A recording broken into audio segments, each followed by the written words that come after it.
Hello there YouTube, it is time for another installment of our Fummins build, Project Tom. As you can see, we have fabricated up some move bumpers. You guys, if you watch some of my other videos, you saw how we built those move bumpers for the Bruno project. And I gotta tell you, the move bumpers look awesome on Project Tom here as well. So let's take a look at what we did. We outfitted it with some LED pods and then a LED center bar, and then coated it in some liner that closely matches the wheels. Check out the rear bumper. The rear bumper, we opted for the step inserts on the bumper, also some auxiliary backup lights.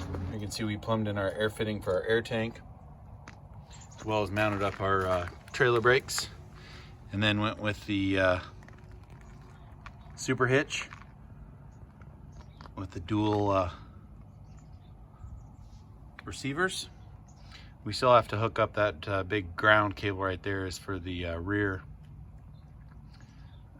battery connections, and there's also a signal light for the backup camera.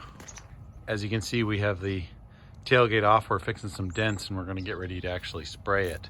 So like we discussed in our first video, that was all just mechanical, and now this video, phase 2, is interior and some testing. And so far the testing has gone really well. I'm gonna run through what we did on the interior. We refurbished all of the door panels with Sims product. We dyed them all again, and then upgraded to leather from leather seats. Opted for the perforated insert. Again, refurbished the center console, as well as installed a new headliner. As far as the dash upgrades, went with the Kenwood stereo. It's got the backup camera, also has the front camera.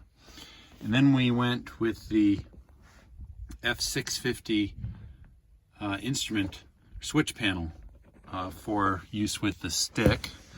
And as you guys can see, that turned out just awesome. Again, we coated it with the Sims product so that it matches everything on the interior colors. And we've got our exhaust brake, our fast idle switch, front bumper light, fog light, rear lights, and then that's this last one is rear power. That'll be the auxiliary battery cables that go to the back. And then down below, you can see we have our gauges for the air system, as well as the controls for the air system. So this gauge right there, you can see it has 2 needles. So it will tell you how much air is in each airbag. And then this one is system pressure. So obviously we spent a little bit of money and got the correct switches that are labeled.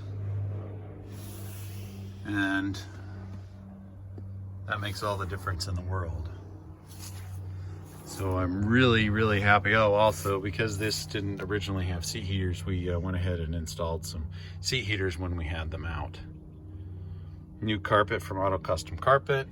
Nice color, charcoal gray.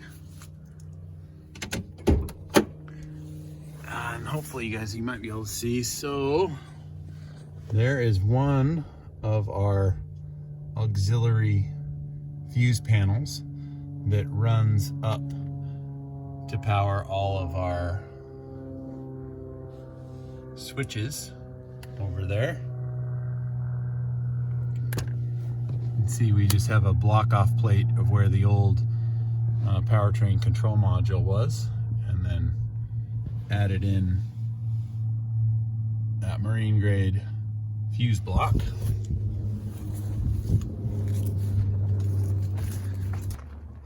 We still have some items to deal with under the hood, but it's coming together. We made it just kind of a basic plate to set the batteries on, and then we'll have to fabricate a hold down. Also added in another fuse block up here, which ties in all of the power from the existing bus wiring harness. This guy right here, we're still whittling out. This is the 42 pin connector that goes went to the old Power Stroke, so we're using that to pick up a lot of our sensor signals. And moving over here, we went ahead and charged up our air conditioning factory lines. We're able to bolt right up to the modified sanding compressor on our high mount kit.